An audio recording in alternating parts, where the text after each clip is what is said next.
late great Kurt Cobain of Nirvana fame is known for many things: his music, his wild performances, his very Gen X views on life, and his love story with fellow grunge icon Courtney Love. But when Kurt was still unsure if he wanted Courtney to be his forever and ever, the Nirvana frontman struck a brief but impactful relationship with a certain Mary Lou Lord. The affair happened just as Kurt and Nirvana were rising to fame with their landmark album Nevermind. Perhaps only a few people knew about it because the band were not yet the mainstream superstars they would become. But recently, Mary Lou has revealed details about her intimate moments with Kurt and what he was like as a person off stage. What was the story between Kurt Cobain and Mary Lou? How did their relationship begin, and how did it end?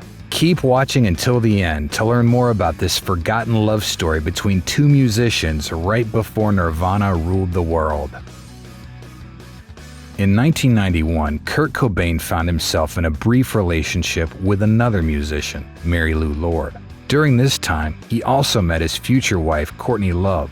Although there wasn't anything significant between them at the time, according to Everett True, who was friends with both, he introduced the two to each other in May 1991 at a concert in Los Angeles that featured L7 and the Butthole Surfers. Courtney says she first met Kurt at a gig in 1988, but only got to know him in 1991, and that it was her who pursued Kurt. Music journalist Michael Azerrad noted in his autobiography of Nirvana that Kurt preferred to stay single, although he acknowledged that he was attracted to Courtney early on. Aside from getting introduced to Courtney, 1991 was crucial for Kurt and the rest of Nirvana for another reason. This year, their album Nevermind would be released, which would catapult them to superstardom and turn them into the biggest rock band in the world. By September, the album was done and was set to be released before the month's end. This was when Kurt ran into Mary Lou Lord one fateful night in Boston. Mary Lou Lord is a musician who got her start busking in the subways of Boston. She first heard Nirvana on the radio and was instantly hooked. She also became friends with Dave Gwizowski, a DJ on the radio station where she heard Nirvana. Dave gave Mary Lou a copy of Nirvana's debut album, Bleach, which she loved. A few months later, he informed Mary Lou that Nirvana was about to release a new album and he had an advance copy. Mary Lou asked for a copy of Nevermind and got one. Again, she fell in love with the album, noting it as something else compared to Bleach. This made Mary Lou one of the very first people to hear the album. She recalled listening to it for the entire summer of that year and even learned to play the songs. In September, Dave invited Mary Lou to come to a show at the Rat, a club in Boston. That night, which Mary Lou recalls to be September 21st, the Melvins were scheduled to play. Mary Lou came to watch and enjoyed the gig. At the end of the show, as everyone was leaving, she spotted three guys at the club's entranceway who were being blocked by security from entering, despite claiming they were on the guest list. When asked who they were, one of them replied, "Nirvana." Mary Lou was nearing the exit when she heard what was happening and convinced the bouncer to let them in. A few minutes later, the band was given permission to enter. One of them approached Mary Lou to thank her for her help. She remembers that she initially thought it was the band's roadie, but when she asked what he did in the band, the guy replied that he was the singer. That's when she realized she was talking to Kurt Cobain. The two hit it off immediately. Mary Lou couldn't believe that Kurt knew the music of the artist she covered as a busker, showing just how eclectic Kurt's musical tastes were. She even tested him by pressing him about his favorite Daniel Johnston song, doubting that he really knew all these musicians. When Kurt named a song, he made her a believer. As Mary Lou recalls, the two went upstairs and she proceeded to have one of the most interesting conversations she had ever had with another person. The two mostly bonded over their shared love of music. Throughout their talk, Kurt also shared that the band will be playing at the same club the next night. As it got late, Mary Lou offered Kurt a ride back to the band's hotel. She pedaled Kurt back to the hotel on her bike, but the night didn't end there. She recalls that the two sat outside the hotel and continued talking until sunrise. It's perhaps one of the most intimate moments that Kurt has ever shared with somebody else. Before calling it a day, Kurt invited her to come to their gig the next night. She agreed. Mary Lou slept the whole day until it was time for her to go to Nirvana's show. She recalls how the band sounded rough compared to their albums, but then again, this roughness was part of the band's appeal, and Mary Lou remembers it being an amazing performance. After the show, the two returned to where Mary Lou was staying, which was at the apartment of Billy Ruane, a local icon in the Boston music scene. The two continued where they left off the night before, talking about music and listening to records. Mary Lou noted that she was a health buff and didn't smoke or drink, but on this particular night with Kurt, she decided to make an exception.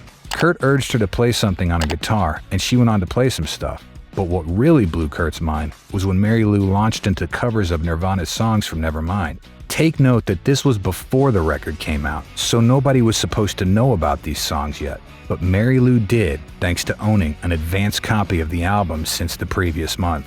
She revealed that she was a big fan of Nirvana and had been for quite some time, and she asked Kurt not to tell anyone that she had an advanced copy of the album. A few days later, Nirvana played a show in New York City. Kurt urged Mary Lou to come, telling her he wanted to see her. Mary Lou had a full-time job at Mystery Train Records at the time and was initially conflicted, but she eventually caught a bus and made it to New York. She didn't get to the venue in time to see Nirvana play, but Kurt was still happy to see her backstage, where he introduced her to other musicians like Sonic Youth's Kim Gordon.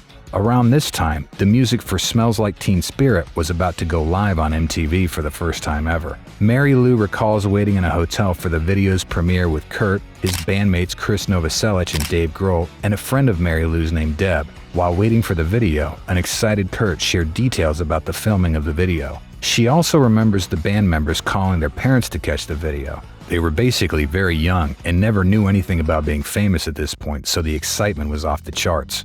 Finally, the video premiered on MTV, and a few weeks later, the video and the song would take the world by storm. But the very first time Kurt saw himself on MTV, it was Mary Lou who was by his side.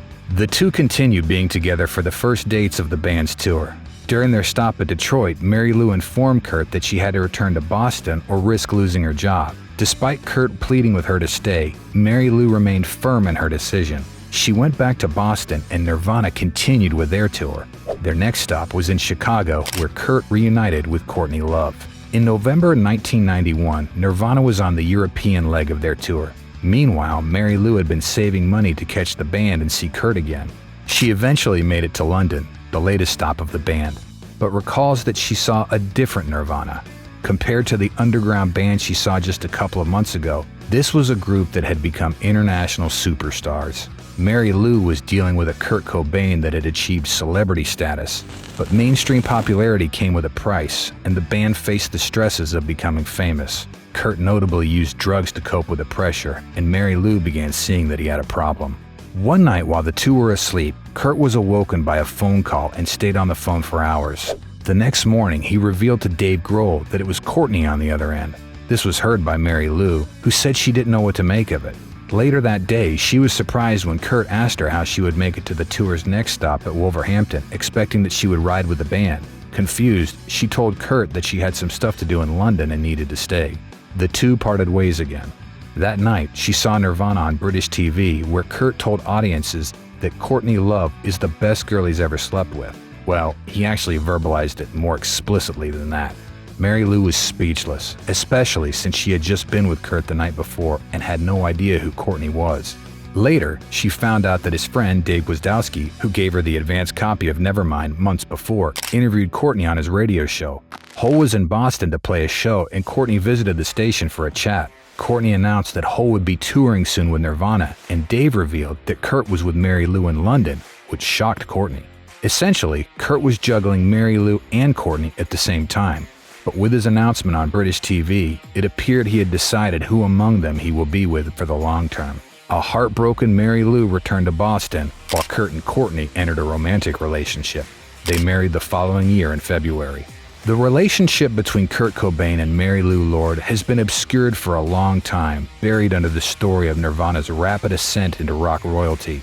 But this tale reveals the kind of person Kurt was before all the fame and glory, uncovering a unique sensitivity in the music legend. Regardless of how quick it went by, the brief romance between Kurt and Mary Lou is perhaps one of the purest and most blissful love stories in the world of rock.